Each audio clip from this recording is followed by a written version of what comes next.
Chairman آباد الطاف تائی نے سابق چیئرمین محسن شیخانی، حسن بخشی اور دیگر عہدیداران کے ساتھ آباد ہاؤس میں پریس کانفرنس کرتے ہوئے کہا، پاکستان نے ہمیں بہت کچھ دیا، ہم اس ملک کے ساتھ کھڑے ہیں۔ تعمیراتی شعبہ مہنگے میٹیریل کی وجہ سے متاثر ہے۔ 50,000 روپے سریہ میں کمی سے خریداری میں اضافہ ہوا۔ ARD اور RD کو کم کیا جائے۔ ہم کہتے ہیں دیکھیں یہ ملک ہے، اس ملک سے ہم سب ریکگنائز ہیں، اس ملک نے ہم کو سب کچھ دیا ہے، اس ملک سے الحمدللہ ہم کماتے ہیں، تو کیوں نہیں ہم اس ملک میں ہارڈ ٹائم پہ کھڑے رہیں۔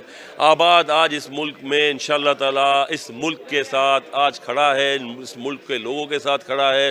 آباد نہیں چاہتا کہ ہمارے جتنے بھی ملک کے لوگ ہیں وہ بے روزگار ہوں۔ یہ ڈیسیشن ہم نے اس لیے لیا ہے، ہم چاہتے تو اس ڈیسیشن کو اور لے جاتے۔ اتنا بڑا مہینہ آ رہا ہے، لوگ بے روزگار ہوں گے۔ سابق چیئرمین محسن شیخانی اور حسن بخشی نے کہا، حکومت نام کی کوئی چیز نظر نہیں آ رہی، مشکل وقت کے باوجود کاروبار کو جاری رکھنے کا فیصلہ کیا ہے۔ آباد خود را مٹیریل خرید کر ممبرز کو دے گا، جس سے کافی فرق پڑ رہا ہے۔ اس ملک میں ہم سب جڑے ہوئے ہیں، لیکن چیزوں کو بہتر طریقے سے ہم چلائیں گے اور جو ایکچوئل پروفٹ ہے اسی طرح اس کو ارن کریں گے۔ ایسا نہ ہو کہ وقت کے مطابق اگر LC نہیں کھل رہی تو آپ اتنی بڑی پرائز بڑھا دیں۔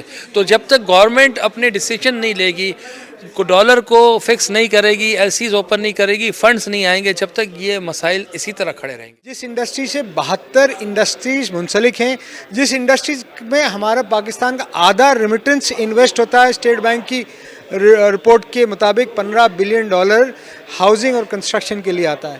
تو اتنے یہ خواب غفلت میں سوئے ہیں، یہ سمجھتے ہیں کہ فرشتے آ کے ملک چلائیں گے یا کوئی باہر کا آدمی آ کے۔